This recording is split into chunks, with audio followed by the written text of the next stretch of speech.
அரசியல் கருடன் உறவுகளுக்கு வணக்கம்.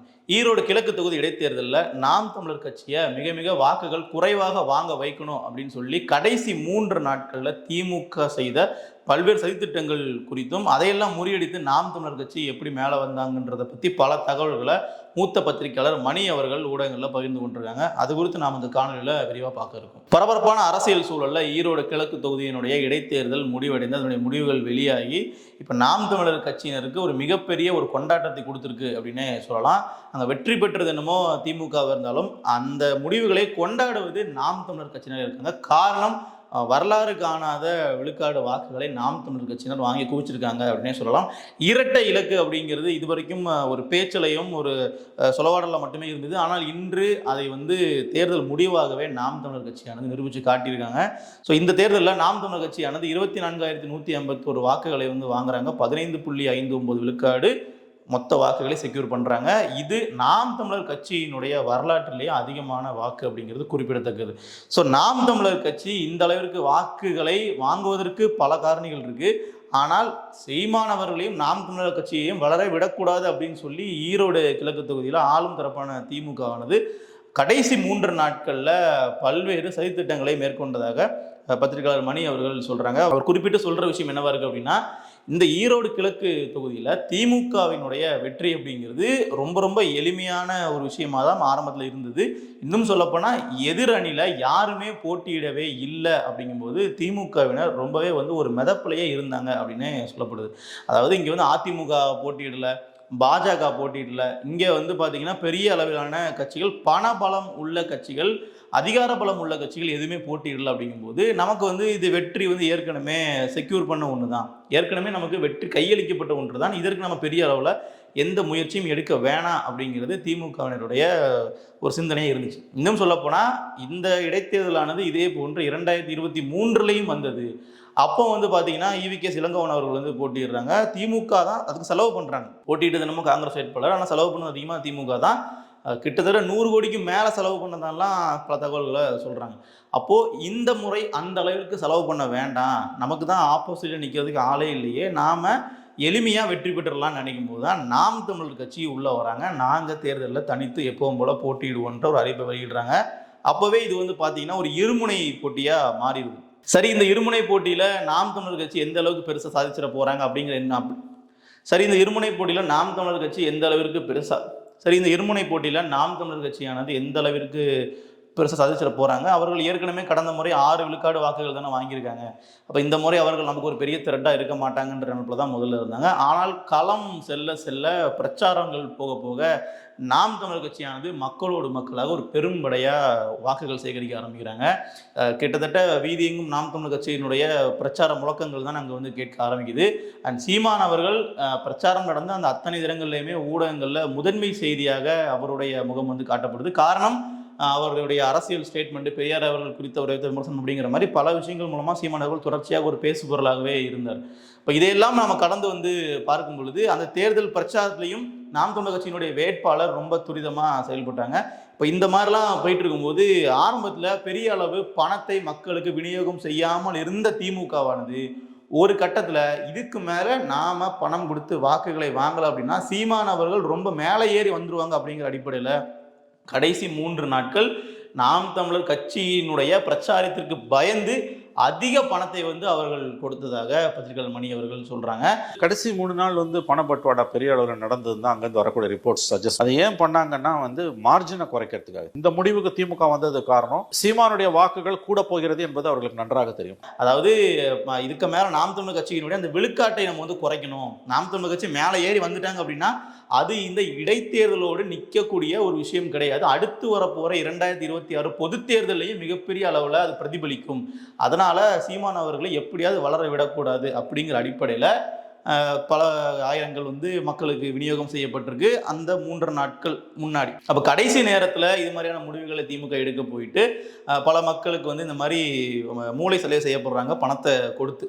ஸோ இதையெல்லாம் தாண்டி நாம் தமிழர் கட்சி 24,151 வாக்குகள் கிட்டத்தட்ட டெபாசிட் வாங்கிட்டாங்கன்னு சொல்லலாம். இன்னும் ஒரு 1000 சொச்சம் வாக்குகள் அதிகமாக வாங்கியிருந்தாங்க அப்படின்னா நிச்சயமாக அவர்கள் டெபாசிட் வாங்கியிருப்பாங்க. அது இன்னுமே வந்து திமுகவினருக்கு ஒரு மிகப்பெரிய பின்னடைவை தான் கொடுத்துருக்கும். ஆனால் இது கிட்டத்தட்ட டெபாசிட் வாங்கின கணக்கு தான், ஒரு சில ஆயிரங்களில் தான் அது போயிருக்கு. அப்படிங்கும்போது இந்த வாக்குகளே திமுகவானது மிகப்பெரிய அளவில் எதிர்பார்க்காத ஒரு விஷயமா அமைஞ்சிருக்கு. இதை வந்து எப்படி எதிர்கொள்வது அப்படின்னு அவர்களுக்கு தெரியாமல், பாருங்க நாம் தமிழர் கட்சியினர் டெபாசிட் கூட வாங்கலை, பாருங்க நாம் தமிழர் கட்சியினர் தோத்துட்டாங்க அப்படிங்கிற விஷயத்தெல்லாம் அவதூறாக முன்னெடுக்கிறாங்க. சரி, இந்த விஷயங்களை ஏன் நம்ம அவதூறுன்னு சொல்கிறோம்? இதெல்லாம் ஒரு விமர்சனம் தானே, நாம் தமிழர் கட்சி தோத்துருக்கு தானே அப்படிங்கிற மாதிரி நம்ம பார்த்தோம் அப்படின்னா அது நிச்சயமாக கிடையாது. ஏன்னா நாம் தமிழர் கட்சியினர் நீங்கள் பார்த்தீங்கன்னா இந்த விஷயத்தில் நாங்கள் ஈரோடு கிழக்கில் ஜெயிக்க போகிறோம் அப்படிங்கிற விஷயத்தை அவர்கள் எதிர்பார்த்து களமாடவும் இல்லை, அவர்கள் எதிர்பார்க்கவே இல்லை.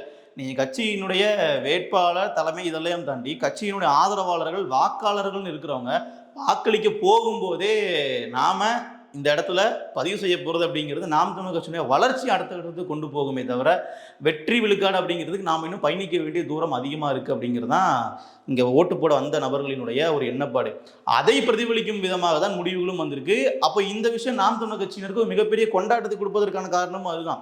நாங்கள் வந்து வெற்றியை நோக்கி பயணிக்கிறதுக்கான தேர்தல் இது கிடையாதுன்னு உங்களுக்கு நல்லாவே தெரியும். அதிமுக பாஜக பயந்து போன மாதிரி நாங்கள் பயந்து போக மாட்டோம், மக்களுக்காக நாங்கள் களத்தில் நிற்போம் அப்படிங்கிற ஒரு தன்னம்பிக்கையை ஒரு நம்பிக்கையை கொடுக்கறதுக்காக தான் நாங்கள் களத்தில் நிற்கிறோமே தவிர உங்களை மாதிரி அதிக பணம் கொடுத்து மக்களை விலைக்கு வாங்குற இடத்துல நாங்கள் இல்லை. ஒரு காலத்தில் மக்களே எங்களுக்கு தேடி வந்து வாக்களிப்பாங்க, எங்களை வந்து வெற்றி வகை சொல்லி ஆட்சிக்கட்டில் அமர்த்துவாங்க. ஆனால் அதற்கான தேர்தலுக்கெல்லாம் இது கிடையாது.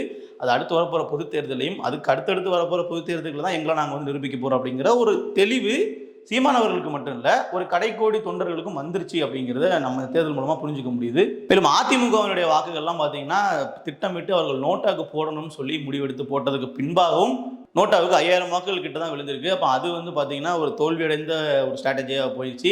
அப்போது சீமான் அவர்களுக்கு பிற கட்சியினுடைய வாக்குகள் அதிகமாக இந்த தேர்தலில் வந்திருக்கு அப்படிங்கிறதுல மாற்று கருத்தே கிடையாது. ஸோ இந்த தேர்தல் முடிவு அடுத்து வரப்போகிற பொது தேர்தலை எப்படி வந்து பாதிக்கும், அடுத்து வரப்போகிற பொது தேர்தலில் நாம் தமிழர் கட்சிக்கு எந்த அளவிற்கான வளர்ச்சியை கொடுக்கும் அப்படிங்கிறது ரொம்ப ரொம்ப முக்கியமான ஒன்று. பல அரசியல் திறனாய்வாளர்கள் சொல்லக்கூடிய விஷயமா என்ன இருக்குது அப்படின்னு பார்த்தீங்கன்னா, இது ஒரு ஃபிக்ஸ்டான ஒரு டேட்டா மாதிரி நம்ம வச்சுக்கலாம். இடைத்தேர்தலில் எத்தனை விழுக்காடு வாக்குகள் வந்து ஒருத்தவங்க வாங்குறாங்களோ, நாடாளுமன்ற தேர்தலில் எத்தனை விழுக்காடு வாக்குகள் வாங்குறாங்களோ, இதிலிருந்து ஒரு குறிப்பிட்ட பங்கு தான் சட்டமன்ற தேர்தல் எதிரொலிக்கும் அப்படிங்கிறது ஒரு கணக்கு. அந்த வகையில் நம்ம பார்க்கும் பொழுது இப்போ இந்த இடைத்தேர்தலில் கிட்டத்தட்ட 15.59 விழுக்காடு வாக்குகளை நாம் தமிழர் கட்சியினர் வாங்கியிருப்பதனால் அடுத்து வரப்போகிற 2026 சட்டமன்ற பொது தேர்தலில் நாம் தமிழர் கட்சியானது நிச்சயமாக இதிலிருந்து 1/3 இப்போ 15 விழுக்காடு அப்படின்னா 1/3 5 விழுக்காடு. அப்போது இதிலிருந்து 1/3 அதிகப்படியான வாக்குகளை 234 தொகுதியிலையும் பெறுவாங்க அப்படிங்கிறது ஒரு ஃபார்முலாவாக சொல்கிறாங்க. இதை வந்து சாட்டை துரைமுருகன் அவர்கள் நாம் தமிழர் கட்சியினுடைய கொள்கை பரப்பு செயலாளர் தன்னுடைய எக்ஸ் தளத்திலையும் இது வந்து டேட்டாவை பகிர்ந்திருக்காங்க. இதன் அடிப்படையில் நம்ம பார்க்கும் பொழுது 2026 20 விழுக்காடுக்கும் மேலே நாம் தமிழர் கட்சியானது வாக்குகளை பெறுவாங்க அப்படின்னு சொல்லப்படுது.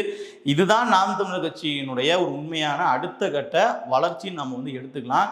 ஏன்னா கிட்டத்தட்ட சீமான் அவர்கள் வெகு நாட்களாக பல ஆண்டுகளாக இந்த ஒரு செயல்முறையை தான் திட்டமாக வகுத்து களத்தில் வந்து பணியாற்றிட்டு இருக்காங்க அப்படிங்கிறது நமக்கு சில காலங்களுக்கு முன்பு சீமான் அவர்கள் நேரடியாக கொடுத்த பேட்டியின் மூலமாக தெரிய வந்தது. ஆனால் இந்த அளவிற்கு துல்லியமாக திட்டமிட்டு அதை சரிவர சாதிச்சு கடந்து செல்வது அப்படிங்கிறது சீமானுக்கே உரித்தான ஒரு பாணியாகவும் இருக்கு. ஏன் அப்படின்னு பார்த்தீங்கன்னா, இப்போ இந்த அளவிற்கான வாக்குகளை முன்னாடியே சீமான் அவர்கள் திட்டமிட்டு பண்றாங்க. இப்போ வந்து 2026 நான் வந்து 20 விழுக்காடு வாக்குகள் மேலே பெறுவேன், அப்போ அதை வைத்து 2031 ஆட்சிக்கு வருவோம் பாருங்கன்ற செயல் திட்டத்தை கொஞ்சம் கூட பிசிறு திட்டாமல் அதை அப்படியே ஒரு நேர்கோட்டில் கொண்டு போகிறாங்க அப்படிங்கிறத நம்மளால் புரிஞ்சுக்க முடியுது. அப்போ 2026 20 விழுக்காடு வாக்குகளை வாங்கினால் நாம் தமிழர் கட்சிக்கு என்ன நடக்கும் அப்படின்னு பார்த்தீங்கன்னா, இப்போ இன்றைக்கு அதிமுகவில் இருக்கக்கூடிய மொத்த வாக்கு வங்கியே அவ்வளவுதான், 20 விழுக்காடு தான். அப்போ அவர்கள் இன்னைக்கு எதிர்கட்சியினுடைய அந்தஸ்திலேயே உட்கார்ந்துருக்கிறாங்க. இப்போ 26 நாம் தமிழர் கட்சி வந்து 20 விழுக்காடு வாக்குகளை வந்து பெறுறாங்க அப்படின்னா, நாம் தமிழர் கட்சி அப்போ தனித்தே 20 விழுக்காடு வாக்குகளை பெறுவாங்க. இப்போ அதிமுக நம்ம 20 விழுக்காடு வாக்குகள் நம்ம சொல்கிறோம், அது தனித்தான் பார்த்தீங்கன்னா கிடையாது, அதுவும் கூட்டணிகள் சேர்ந்து தான். இப்போ திமுக வந்து கிட்டத்தட்ட பொது தேர்தல்களில் 45 விழுக்காடு 50 விழுக்காடு வாக்குகள்லாம் பெறுவாங்க. ஆனால் அதுவும் தனித்தான் பார்த்தீங்கன்னா கிடையாது, அது பல கட்சி கூட்டணிகள் இருக்கும், அதில் 10 கட்சி கூட்டணிகள் இருக்கும். ஆனால் ஒரு கட்சி தனித்தே வந்து பார்த்தீங்கன்னா இப்போ இந்த தேர்தலே 15 விழுக்காடு வாக்குகளை வாங்கியிருக்காங்க அப்படின்னா, இதுவே வந்து கடந்த காலங்களில் விஜயகாந்த் அவர்கள் வாங்கிய வாக்குகளை விட அதிகம். விஜயகாந்த் அவர்கள் எதிர்க்கட்சி தலைவர் ஆகிறதுக்கு அடிப்படை காரணம் இருந்தது. அவர் தன்னுடைய வாக்கு வங்கியை 11 விழுக்காடாக நிரூபித்து காட்டினார். ஆனால் அதை விட நாம் தமிழர் கட்சியானது இந்த இடைத்தேர்தலில் 15 விழுக்காடுக்கு போயிட்டாங்க, இரட்டை இலக்கத்துக்கு போயிட்டாங்க. அப்போ இன்னும் அடுத்த கட்டமாக 20 விழுக்காடுக்கு அவர்கள் வந்து மேலேறி வந்துட்டாங்க. அப்படின்னா இங்கே அதிமுக கூட்டணியோ பாஜக கூட்டணியோ இவர்கள் சார்ந்த கட்சிகள் எதுவுமே இங்கே அடுத்த கட்டமாக 2வது இடத்துல இருக்கிறதுக்கான வாய்ப்பு இல்லை. திமுக ஒரு மிகப்பெரிய கூட்டணியில் இருப்பதனால ஒரு முதல் இடத்துல இருக்கிற மாதிரியான பிம்பம் இருந்தாலும் உண்மையில தனிப்பெரும் கட்சியாக நாம் தமிழர் கட்சியானது வளர்ச்சியை அடைந்து விடுவார்கள். அப்படி அந்த வளர்ச்சியை அடைந்த பின்னாடி சீமான் அவர்களுடைய செயல் திட்டம் என்னவா இருக்கு அப்படின்னு பார்த்தோம்னா, தன்னுடைய தலைமையில் ஒரு மாபெரும் அணியை வந்து சீமான் அவர்கள் அமைப்பாங்க. சீமான் அவர்கள் தலைமை தாங்கணும். அதற்கு பின்னாடி தமிழ் தேசிய கருத்தில் ஏற்றுக்கொண்டு யார் வந்தாலும் அவரை அரவணைத்து ஆட்சியை அமைப்பது ஜனநாயக முறைப்படி அப்படிங்கிறது தான் அவர்களுடைய அந்த ஒரு நீண்ட கால திட்டமாக இருக்கு. அது கண்ணை மூடி திறப்பதற்குள்ள 2026 தேர்தல் வந்துடும். அதுக்கப்புறம் 6லிருந்து 31 வரைக்கும் அவருடைய அந்த சீரிய அரசியல் பயணம் அப்படிங்கிறது தான் அடுத்த கட்டமான தமிழக அரசியலை நகர்த்த போகுது அப்படிங்கிறத மாற்றுக்கிறது இல்லை. ஏன்னா இது வரைக்குமே நடந்த விஷயங்களை நம்ம பார்க்கும் பொழுது களம் வந்து நாம் தமிழர் கட்சிக்கு எந்த அளவுக்கு சாதகம் அமைஞ்சிருக்கு, இவர்கள் ஒரு வாய்ப்பையுமே எந்த அளவுக்கு தங்களுக்கு சாதகம் பயன்படுத்திக்கிறாங்க அப்படிங்கிறத நம்ம ரொம்ப தெளிவாக பார்க்கணும். விக்கிரவாண்டி தேர்தலில் அதிமுக புறக்கணிக்கிறாங்க. பெரிய பெரிய கட்சியான அதிமுக புறக்கணிக்கும் போது கூட இல்லை இதை நாம் கண்டிப்பாக போட்டியிடணும் அப்படிங்கிற அடிப்படையில் சீமான் அவர்கள் துணிஞ்சு வந்து களம் காண்றாங்க. அப்படி இருக்கும் பொழுது அன்றைக்கு துணிச்சலாக போட்டியிட்ட நாம் தமிழர் கட்சிக்கு தான் இன்றைக்கு இந்த அளவிற்கான வாக்கள் சாத்தியமாக இருக்குன்னு அவங்க சொல்லலாம்.